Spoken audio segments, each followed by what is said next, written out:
நமச்சிவாய வாழ்க. எல்லா உயிர்களும் இன்புற்று வாழ்க. திருத்தொண்டர்களுடைய வரலாற்றை சிந்தித்துக் கொண்டிருக்கின்றோம்.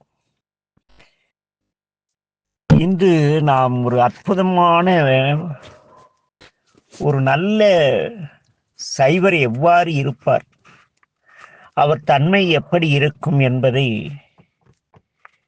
ஒரு நல்ல சைவர் என்பது சிவநெறி நின்று அந்த இறைவனுடைய திருநாமத்தின் மீதும் இறைவனுடைய திருநீற்றின் மீதும் அந்த உண்மையான பற்றுக்கொண்ட அந்த அன்பர்கள் எவ்வாறு இருப்பார்கள் என்பதை உணர்த்தக்கூடிய ஒரு அற்புதமான வரலாறு. நம்முடைய சுந்தரர் பாடும் பொழுது, வெள்ளுமா மிக வல்ல மெய்ப்பொருளுக்கடியேன் என்று மிக கசிந்து பாடுவார். அத்தகைய ஒரு உயர்ந்த வரலாறு இன்றைய வரலாறு. திருக்கோயிலூர் என்று ஒரு ஊர் உண்டு நடுநாட்டிலே. அங்கே மலாடர் என்ற மரபிலே தோன்றிய மன்னர் ஒருவர் இருந்தார். அவர் சதா சர்வ காலமும் சிறுமானை நினைத்து திருநீறு பூசியவர்கள் எதை கேட்டாலும் அவர்களுக்கு இல்லை எண்ணாது கொடுத்து நல்லாட்சி செய்து வருகிறார். அப்படி ஆட்சி செய்து வரும் பொழுது அவருடைய நாட்டின் வளமையை கண்ட பிற நாட்டு மன்னர்கள், பல்வேறு மன்னர்கள் போரிட வந்து தோற்று போனார்கள். அதிலேயே அவருடைய நாட்டிற்கு மிக அந்த நாட்டின் வளத்தை கண்டு பொறாமை கொண்டு அந்த அரசாங்கத்தை, அந்த நாட்டை கவர்வதற்காக பலமுறை போரில் தோற்று போன ஒருவன் இருந்தான். அவருக்கு முத்தநாதன் என்று பெயர். இவர் பகையரசன். அவர் வந்து பகையாளி எப்பொழுதும் பகை தீர்த்து கொள்ளதானே நினைப்பான். பலமுறை போரில் தோற்று போன அந்த முத்தநாதன் ஒரு நாள் யோசிக்கிறான், இந்த மெய்ப்பொருளை நாம் வீழ்த்த வேண்டுமானால் அதற்கு என்ன செய்வது என்று அவருடைய அமைச்சர் எல்லோரும் உட்கார்ந்து பேசுகிறார்கள். எவ்வாறு இந்த திருக்கோயிலூர் மன்னரை வீழ்த்த முடியும் என்று பல்வேறு சூழ்ச்சிகள் செய்கிறார்கள். எந்த சூழ்ச்சியிலுமே இந்த மெய்ப்பொருள் நாயனாரை வீழ்த்த முடியவில்லை இந்த திருக்கோயிலூர் அரசை. ஒரு முறை அவனுக்குள் ஒரு காட்சியை காண வேண்டிய சூழல் ஏற்பட்டது. அங்கு வந்த ஒருவர் அந்த முத்தநாதனிடம், முத்தநாதா, இந்த திருக்கோயிலூர் மன்னர் சாமானியர் கிடையாது. அவர் அந்த சிவபெருமானின் பேரருளை பெற்றவர். அவரை சிவன் அருள் இன்றி யாரும் அவரை தொடக்கூட முடியாது. ஆனால் அந்த திருக்கோயில் அரசருக்கு ஒரு பலகீனம் உண்டு என்று சொல்லுகிறார். எல்லா மனிதருக்கும் பலமும் இருக்கும், பலகீனமும் இருக்கும். நமக்கெல்லாம் வறுமை பலகீனம், சொல் பலகீனம் இப்படி இருக்கும். ஆனால் இந்த திருநீர் தான் பெரிய பலகீனம்.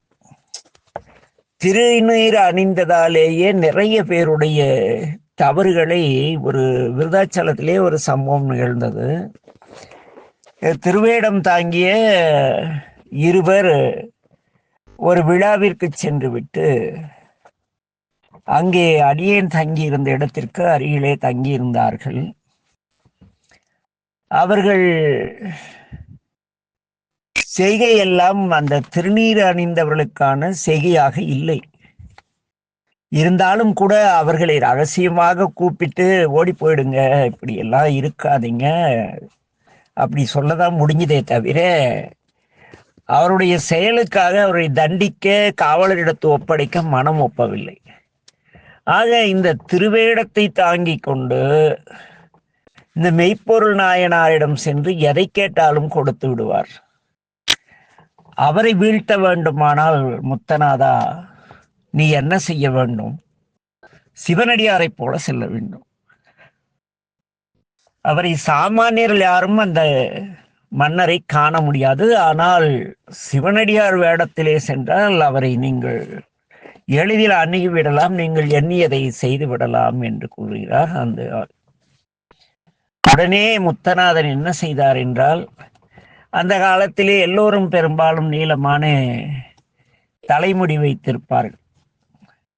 அந்த தலைமுடியை முடித்து உச்சியிலே கட்டி முனிவரை போல மாற்றிக்கொண்டு கையிலே சில சுவடிகளை எடுத்துக்கொண்டு அந்த சுவடிகளுக்கு நடுவிலே ஒரு கத்தியை மறைத்து வைத்து இந்த முத்தநாதன் திருக்கோயிலூர் மன்னர் ஆகிய மெய்ப்பொருள் நாயனாரை காண புறப்படுகிறார்.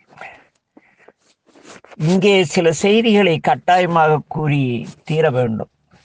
ஏனெனில் மெய்ப்பொருள் நாயனார் காலத்திலேயே அந்த பொய்த்தவ வேடம் தாங்கியவர்கள் இருந்திருக்கிறார்கள். எதற்காக? பொருள் கவருவதற்காக. மெய்ப்பொருள் நாயனாருடைய செல்வத்தையும் அவருடைய நாட்டையும் கவர்வதற்காக இருந்தார்கள் அல்லவா? அந்த நிலை இன்றும் கூட மாறியதா என்றால் மாறவில்லை. இன்றும் நிறைய பொய்த்தவ வேடம் தாங்கி இந்த சிவனடியார் என்ற பெயரிலே மனதிலே நம்மிடம் இருக்கும் பொருள் பறிக்கவும் நம் சார்ந்த சில ஆதாயங்களை அடைவதற்காகவும் நிறைய முத்தநாதர்கள் நம்மில் இருக்கிறார்கள். சொல்லித்தான் ஆக வேண்டும். ஏனெனில் பார்க்கிறேன், ஒரு கல்யாணத்திற்கு இவர் சிவனடியார் என்று மதித்து இவர் மெய்ப்பொருள் உணர்ந்தவர் என்று அழைத்து சென்று ஆசி கூறச் சொன்னால் 50,000 ரூபாய் முதல் வாங்குகிறார்கள். என்ன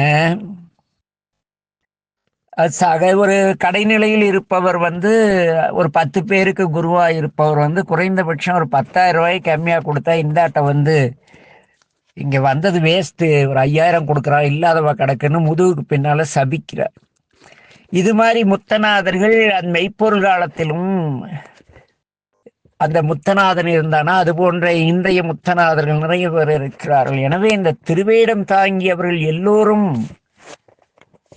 நல்லவர்கள் என்பதை ஏற்றுக்கொள்வது அறிவுடைமை கிடையாது. நல்லவர்கள் 90% இல்லை, 50% கூட இல்லை.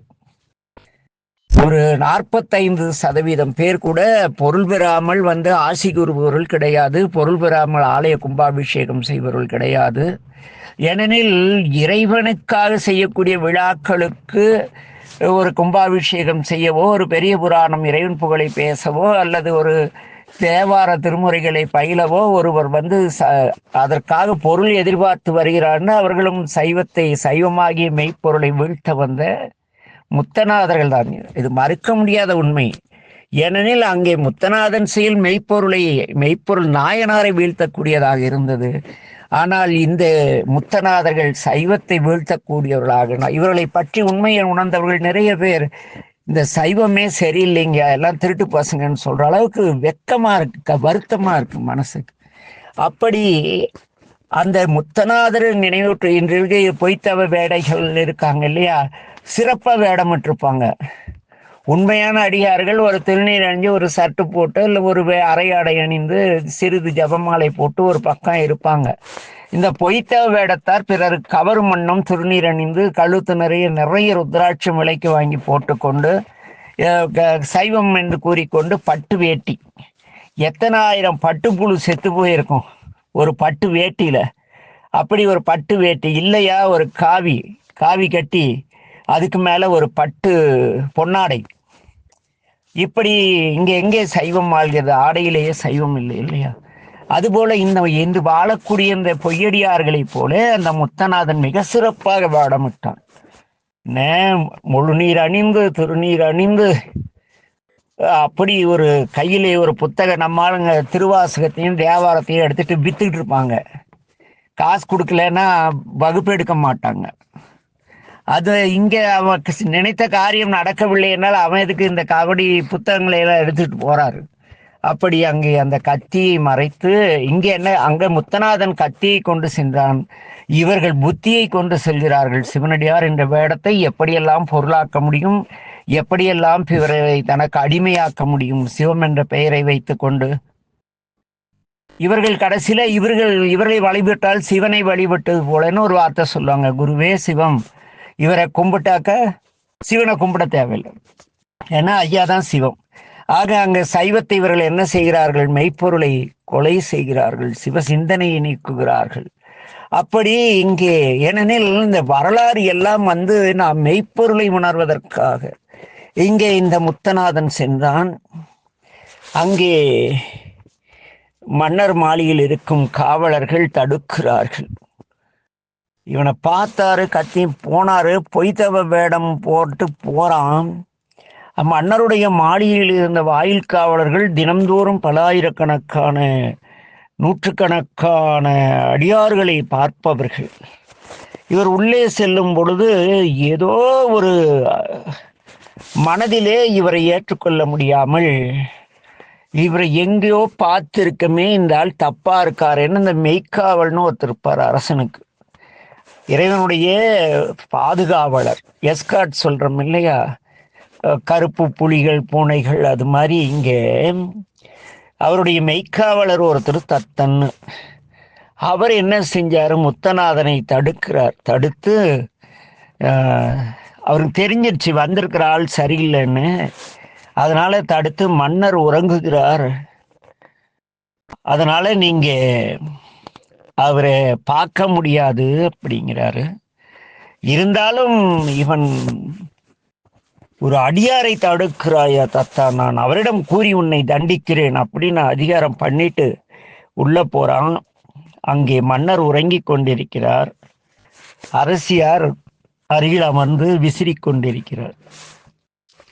திடீர்னு உள்ள வந்த சிவனடியார் ஆகிய அந்த முத்தநாதனை கண்டதும் அரசியார் எழுந்தார், வணங்கினார், மன்னரை தட்டி எழுப்புகிறார். அரசே, தங்களை காண சிவனடியார் வந்திருக்கிறார். எழுந்தார் மன்னர். எதிரில் சிவவேடத்தில் இருந்த முத்தநாதனை கண்டு வணங்குகிறார். எதிரி மன்னருக்கு தெரியாதா என்ன? அவர் பார்த்திருப்பார். பரவாயில்லை, இவன் திருவேடம் தாங்கும் அளவிற்கு புண்ணியம் செய்துள்ளவன் என்று நினைத்தார் போலும். ஏனெனில் சிவ வேடம் தாங்கியவர்கள் எல்லோரும், இப்ப நான் யோகினா இருந்தா எல்லாரையும் யோகினா தான் நினைப்பேன் இல்லையா, நான் திருடனா இருந்தா எல்லாரையும் திருடனா தான் நினைப்பேன், அல்லது நான் ஒரு நீதிமானாக இருந்தால் தவறான ஆள்கள் எனக்கு தெளிவாக அடையாளம் தெரிஞ்சிடுவார்கள். அதுபோல இந்த மன்னருக்கு முத்தநாதனை பார்த்ததும் இவரை எங்கோ பார்த்த மாதிரி இருக்கிறதே என்று யோசிக்கிறார். இருந்தாலும் வணங்குகிறார். அப்பொழுது முத்தநாதன் மன்னரிடம், அரசே, உங்கள் சிவபெருமான் அருளிய, என்னங்கிறான், நம் சிவபெருமான் சொல்லல, உங்கள் சிவபெருமான் அருளிய சிவ ஆகம நூல்களிலே எங்கும் இல்லாத ஒரு நூல் என்னிடம் இருக்கிறது, அதை தனிமையில் உங்களுக்கு விளக்கமாக சொல்ல வந்தேன் அப்படிங்கிறான். மெய்ப்பொருள் யோசித்தார், உங்கள் என்கிறார், இருந்தாலும் திருவேடம் தாங்கி இருக்கிறார், சரி ரைட்டு அப்படின்ட்டு தன்னுடைய மனைவியையும் மெய்க்காவலராகிய தத்தனையும், நீங்கள் வெளியே இருங்கள், வந்தவர் மிக தவமுடையவர் போலும், நம் பெருமான் நமக்கு அருளிய ஏதோ ஒரு அரிய நூல் இவரிடம் இருக்கிறது போலும், அதை ரகசியமாக எனக்கு கூறுகிறார் போலும் என்று சொல்லி வெளியே அனுப்பிவிட்டு, ஒரு நல்ல ஞான நூல்களை கேட்கும் பொழுது தரையில் அமர்ந்துதான் கேட்க வேண்டும். சொல்பவரை ஒரு 4 ஆசனத்தில் அமரச் செய்ய வேண்டும். இது மரபு. ஆசான் இருக்கையிலும் மாணவன் தரையிலும் இருந்து உபதேசம் பெற வேண்டும் என்பது மரபு. அவ்வழியிலே நம்முடைய மெய்ப்பொருள் நாயனார் அந்த சிவனடியார் வேடத்தில் வந்தவரை நாற்காலியில் அமரச் செய்கிறார். மன்னவர் தரையில் அமர்ந்து வணங்குகிறார். அப்படி வணங்கி ஐயா, தாங்கள் எனக்கு உபதேசிக்க வந்ததை உபதேசியும் என்கிறார். நல்ல வசதியா போயிடுச்சு இவனுக்கு. முதுகுல குத்தவனுக்கு கீழே உட்கார்ந்தாதான வசதி. என்ன, முத்தநாதன் புத்தகத்தில் வைத்திருந்த கத்தியை எடுத்தான். தான் எண்ணியபடி மன்னரை குத்தினான். மன்னர் பதறவில்லை, கதறவில்லை. அமைதியாக நன்று செய்தீர் அப்படிங்கிறார். என்ன சொல்றாரு? நன்று செய்தீர் அப்படிங்க. யாவரும் உணர்த்தாத ஒன்றை உணர்த்தினீர்ங்கிறாரு. வெளியே இருந்த இந்த இவனை பார்த்ததுமே இவன் ஏதோ தப்பான ஆள்னு நினைச்சிட்டு வெளியே இருந்து பார்த்துட்டு இருந்தேன்.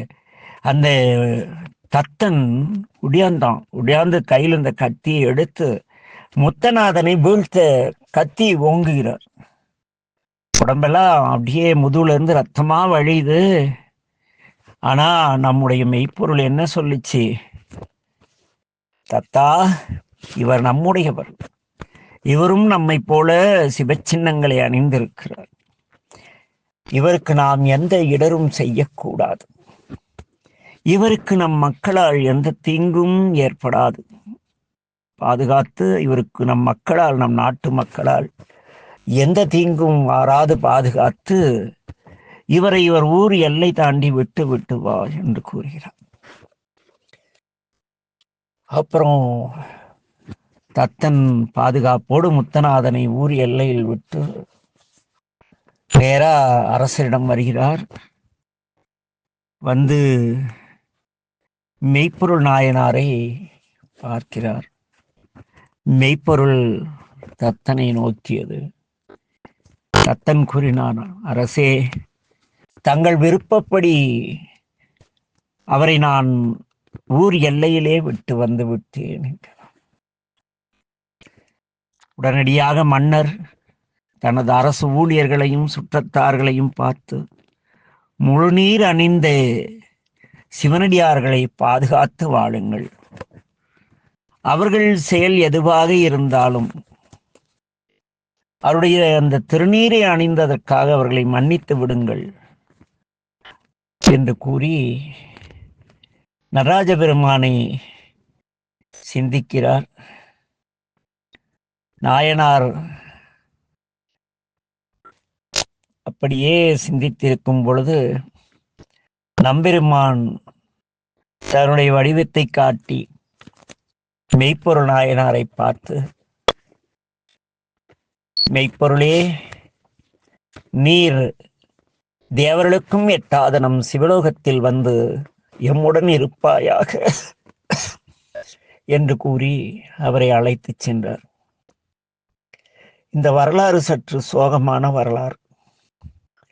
ஏனெனில் இப்படியெல்லாம் இந்த திருநீற்றை காப்பாற்ற தன் உயிரையே கொடுத்து இந்த திருநீற்றின் பெருமையை காப்பாற்றிய நாயன்மார்களுக்குரிய அந்த திருவேடத்தை அணிந்து கொண்டு நெஞ்சார பொய் சொல்லி திருமுறையில் காணப்படாத குடமுழுக்கு, கருமாதி, கல்யாணம், வளைகாப்பு, இதை விட கொடுமை, நடராஜ திருமேனிக்கு அபிஷேகம் செஞ்சு அந்த தீர்த்தத்தை எடுத்து பூப்படைந்த பெண்ணுக்கு புனித நீராட்டும் கசடர்கள் பெருகி போன இந்த காலத்திலே இந்த மெய்ப்பொருள் நாயனார் வரலாற்றை சிந்திக்கும் பொழுது நாம் முத்தநாதர்கள் பெருகி வாழ்கின்ற காலத்தில் ஏன் பிறந்தோம் என்ற ஒரு கவலை இருக்கிறது. இந்த திருக்கோவலூர் என்ற பழைய பெயரை உடையது. இது அட்ட வீரட்ட தரங்களில் ஒன்று. என்ன, இந்த வரலாறு நமக்கு எதை கூறுகிறது என்றால், உடல், உலகு, உறவு, இது அனைத்தும் மறையக்கூடிய பொருள். பந்தபாசத்தை நீக்கி உயிர்க்கு முக்தி வழங்கக்கூடிய பெருமானே மெய்ப்பொருள். ஆக அந்த மெய்ப்பொருளை நினைவூட்டும் வண்ணம் சிவவேடம் பூண்டு வந்த முத்தநாதன் அங்கே அவன் உண்மைதான் பேசுகிறான். உங்கள் சீர்மான் கூறிய ஒரு நூல் என்று சொன்ன பொழுதே முத்தநாதர் வந்து தெரிஞ்சுக்கிட்டார். முத்தநாதனை பற்றி மெய்ப்பொருள் தெரிஞ்சுக்கிட்டார். வந்தவர் சிவனடியார் அல்லர் என்று தெளிவாக தெரிந்து கொண்ட பின்னரும் அந்த திருவேடத்தை மதித்து அவரை அமரச் செய்து என்ன அவர் தன்னை அவன் நினைத்ததை முடித்த பிறகும் கூட நமர் என்று கூறி எவ்வளவு ஒரு பொறுமை, எவ்வளவு ஒரு சிறப்பு. அப்படி தன் இன்னுயிர் இந்த திருநீற்றுக்காக இன்னுயிர் இந்த வரலாறை பேசக்கூடியவர்கள் கூட பொன் பெற்று கொண்டு பொருளுக்காக திருமுறை விற்பவர்கள், இந்த வரலாறை பேசுபவர்கள் எல்லாம் எவ்வளவு கொடிய முத்தநாதர்கள் இல்லையா?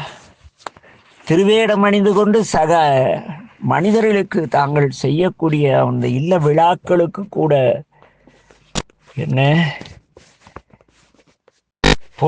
பொய்ப்பொருள் எதிர்பார்த்து செல்லக்கூடிய இந்த நிலை மாற இந்த மெய்ப்பொருள் நாயனாரின்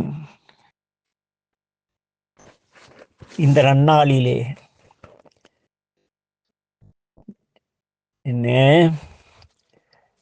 திருநீற்றை நெற்றியில் எப்போதும் மங்காமல் பூசி அந்த அன்பு நெறியிலே வரும் அன்பர்களே, அன்பு நெறியில் வாழும் அன்பர்களையும் மெய்ப்பொருளானவர்கள் மெய்யானவர்கள் என்று காண்பதே இந்த வரலாறு நமக்கு கூறக்கூடிய ஒரு செய்தி. ஆனாலும் இங்கே என்ன ஒரு மறைபொருள் இருக்கிறது என்றால், வேடமணிந்தவர்கள் எல்லாம் நல்லவர்கள் கிடையாது. மெய்ப்பொருள் நாயனாரை போல தன்னிடத்திருப்பதையெல்லாம் திருவேடம் அணிந்தவர்களுக்கு கொடுப்பவர்களே மெய்ப்பொருளான மெய்யடியார்கள். உங்கள் ஜோப்பிலிருந்து உங்கள் வீட்டு விழாக்களிலே பொருள் பழிப்பவருள்ள முத்தநாதன் எந்த பொருளுக்காகத்தானே வந்து மெய்ப்பொருளை வீழ்த்தினான்? அவர் நாட்டை கவர. அவர்களுக்கும் இந்த திருவேடம் தாங்கிய வாழும் முத்தநாதர்களுக்கும் என்ன வித்தியாசம் இருக்கிறது? சிந்திப்போம். கூடுமை தொண்டர் குழாத்துடன் கூட்டி என்று பேசுவார். மீண்டும் மனத்தவர் போமின்கள் மெய்யடியார்கள் விரைந்து வம்மின் என்பார். ஆக இந்த மெய்யடியார்களை அணுகி அவருடைய அறிவுரைகளை கேட்டு நாம் மகிழ்வுடன் வாழ வேண்டும். என்ன திருநாவுக்கரசடிகள் பேசுவார், எவரேனும் தாமாக லாடத்திட்ட திருநீரும் சாதனமும் கண்டால் உள்கி வராதே, அவரவரை கண்டபோதே உகந்து அடிமை திறம் நினைந்து அங்கு உவந்து நோக்கி இவர் தேவர் அவர் தேவர் என்று சொல்லி இரண்டாட்டாது ஒழிந்து ஈசன் திறமே பேணி கவராதே தொழும் அடியார் நெஞ்சினுள்ளே கன்றாப்பூர் நடுதெறியை காணலாமே என்று பேசுவார். யாராக இருந்தாலும் சரி, திருநீரும் ருத்ராட்சமும் பஞ்சாட்சரமும் உடையவர்களாயின் அவர்களை கண்டபோது அவர்கள் எப்படி சிவபெருமானிடத்து அன்பு காட்டுகிறார்கள் என்று அவருடைய அடிமை திறத்தை நினைத்து, சும்மா வந்துட்டு அப்படியெல்லாம் இல்லை, அவர்கள் என்ன அடிமை செய்கிறார்கள் கோயிலிலே, அங்கு என்ன பணி செய்கிறார்கள், உழவாரம் செய்கிறார்களா, என்ன செய்கிறார்கள், குங்குளியம் போடுகிறார்களா, இப்படியெல்லாம் அவர்கள் செய்யக்கூடிய அடிமை திறம் நினைந்து அவருடைய செயலின் சிறப்பு நோக்கி, ஐயா தான் என் குரு, இவர் தேவர், ஐயா தான் சிவபெருமான், எங்குரு தான் சிவபெருமான், உங்கூர் தான் சிவபெருமான், குருவே சிவம், எத்தனை குருவோ அத்தனை பேரும் சிவபெருமான், அப்படின்னா இவர்கள் தேவர் நிலை, இவர் தேவர் அவர் தேவர் என்று சொல்லி இரண்டாட்டாது ஒளிந்து ஈசன் திறமைய பேணி சிவபெருமானை யார் என்ன சொன்னாலும் ஐயா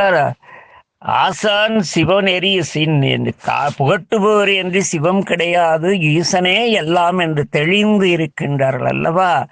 அந்த அடியார்களுடைய நெஞ்சிலே சிவபெருமானை காணலாம் என்று கூறி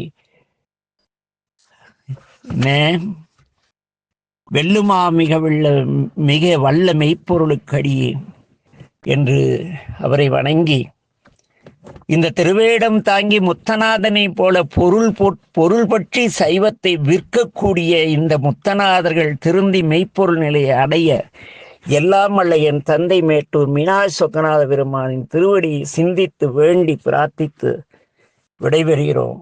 நமச்சிவாய வாழ்க, எல்லா உயிர்களும் இன்புற்று வாழ்க. திருச்சிற்றம்பலம்.